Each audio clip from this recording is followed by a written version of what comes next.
और काठी के डोलिया बेटी काठी के खुशिया कवने बनावा फूलवा लोड़े जईबू हो ए बेटी हो कवने बनावा फूलवा लोड़े जईबू हो सोने के डलिया बेटी रूपावा के खुशिया सोने के डलिया बेटी रूपावा के खुशिया मालिनी बनावा फूलवा लोड़े जईबू हो ये बेटी हो मालिनी बने फूलवा लोड़े जईबू हो काठी के डलिया बेटी काठी के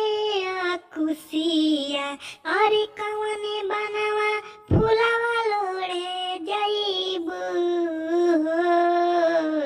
घोड़ावा चढ़ल अइले दुल्हा कवन दुल्हा अरे कवने बनावा दुल्हा घोड़ावा लेके जाई है।